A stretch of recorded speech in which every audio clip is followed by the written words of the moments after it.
Hello students, I am Sadhana Kumari from Mahatma Gandhi Shikshan Sansthan Darbhanga, वर्ग तृतीय, विषय संस्कृत। बच्चों, कल मैंने आपके चैप्टर 10 को पढ़ाया था, जिसका कि शीर्षक था सुभाषितानी।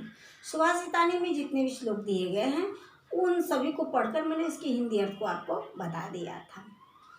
तो इसके बाद मैं बताऊंगी आपको, अभ्यास कार्य करवाऊंगी, लेकिन अभ्यास कार्य को करवाने से पहले मैं इसके वर्ड मीनिंग को लिखकर बताऊंगी। आप सभी बच्चे भी जिस प्रकार से मैं लिखूंगी उसी प्रकार से आप सभी भी अपनी कॉपी में इसे लिखकर याद कीजिएगा। तो आइए देखते हैं शब्दार्थ यानी वर्ड मीनिंग। आपका चैप्टर 10 जिसका कि शीर्षक है सुभाषितान। सुभाषितानी के विषय में मैंने जितना भी यहाँ पर श्लोक दिए गए हैं उन सभी के हिंदी अर्थ के साथ मैंने उसको पढ़कर आपको बता दिया। आप सभी बच्चे भी इसमें जितने भी संस्कृत में दिए गए हैं जो भी वाक्य, उन सभी को पढ़कर इसके हिंदी अर्थ को अवश्य ही याद करेंगे। आइए अब मैं अभ्यास कार्य को प्रारंभ करवाने से पहले करवाती हूँ वर्ड मीनिंग यानी शब्दार्थ। आपके शब्दार्थ में संस्कृत से इसके हिंदी अर्थ को बताऊंगी एवं उसके इंग्लिश मीनिंग को भी मैं बताऊंगी।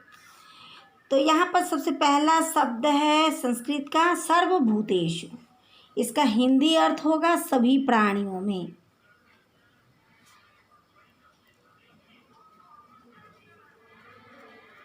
सभी प्राणियों में। और इंग्लिश में इसे कहते हैं इन ऑल एनिमल्स।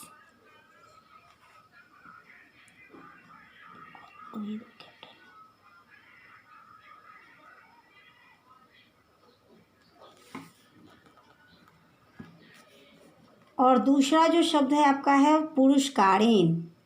पुरुषकारेण का हिंदी अर्थ होता है उद्योग के द्वारा यानी परिश्रम के द्वारा।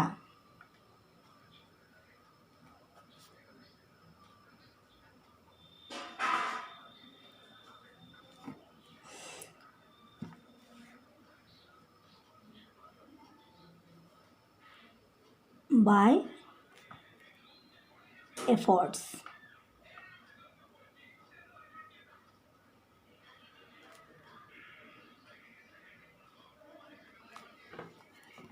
तीसरा जो शब्द है वह है दैवम। दैवम का अर्थ होता है भाग्य।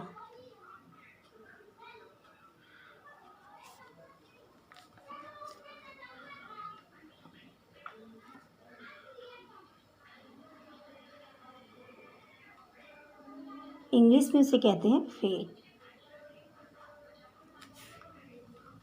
अब है शब्द आपका चंदनम।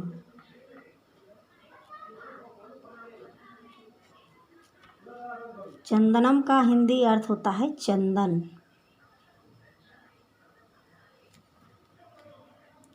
इंग्लिश में कहते हैं सैंडल।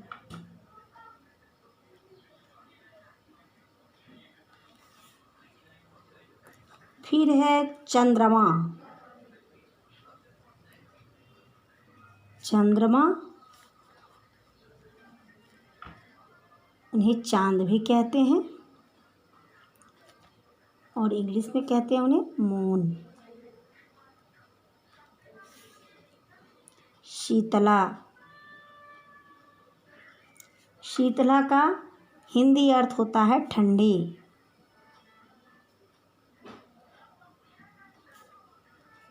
इंग्लिश में उसे कहते हैं कोल्ड। संगति है।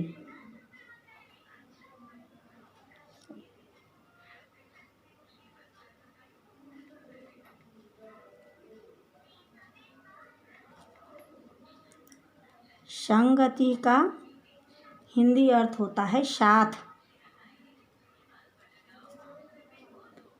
इंग्लिश में उसे कहते हैं कंपनी।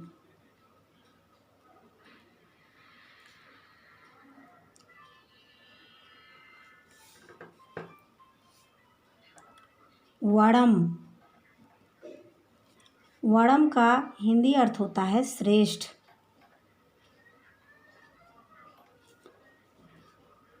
इंग्लिश में उसे कहते हैं बेस्ट। दूरजनः। धूर्जना का हिंदी अर्थ होता है दुष्ट।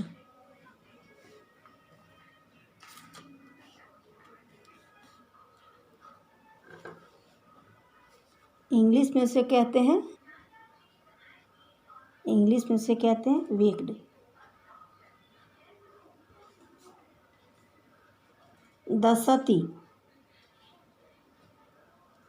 दसती का हिंदी अर्थ होता है काटता है।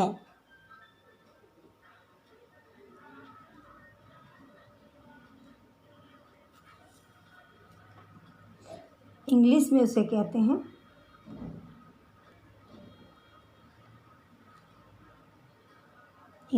कहते हैं बाइट्स।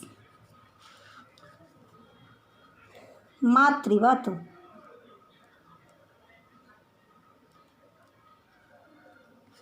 मातृवत का हिंदी अर्थ होता है माता की तरह।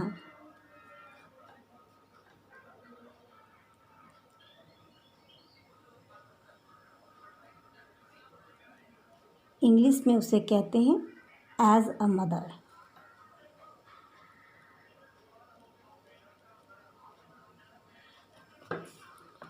इस प्रकार से जितने भी संस्कृत शब्द हैं इनके मैंने हिंदी अर्थ एवं इसके इंग्लिश जो मीनिंग है उसको मैंने लिखकर आप सबको बता दिया है। आप सभी बच्चे भी ध्यान से जितने भी मैंने संस्कृत शब्द के हिंदी एवं इंग्लिश मीनिंग को मैंने लिखा है आप सभी भी अपनी कॉपी में लिखकर इसे याद कर लेंगे। बच्चों, किसी भी चैप्टर में जो भी संस्कृत के शब्द दिए रहते हैं, वाक्य दिए रहते हैं, उसके अर्थ जानने से पहले आपको क्या है कि उसके जब तक आप उसके अर्थ को नहीं जानेंगे, शब्द के अर्थ को नहीं जानेंगे, तब तक आपको उस वाक्य में क्या लिखा है आपको पता नहीं चलेगा। तो इसीलिए मैं अभ्यास कार्य को प्रारंभ करवाने से पहले आपका जो शब्दार्थ है उसे करवा देती हूँ, ताकि आप संस्कृत शब्द का हिंदी अर्थ भी जान सकें और इस इंग्लिश मीनिंग भी जो उसका है वो भी आप जान सकें, जिससे कि आपको तीनों भाषाओं में इस शब्द का ज्ञान हो जाएगा और आप अच्छे से अपने चैप्टर को पढ़ पाएंगे। तो मेरे द्वारा जो भी कार्य करवाए गए हैं उसे आप भी अपने कॉपी में कर याद कर लेंगे। आगे के कार्य को लेकर मैं फिर उपस्थित होंगी। तब तक के लिए धन्यवाद।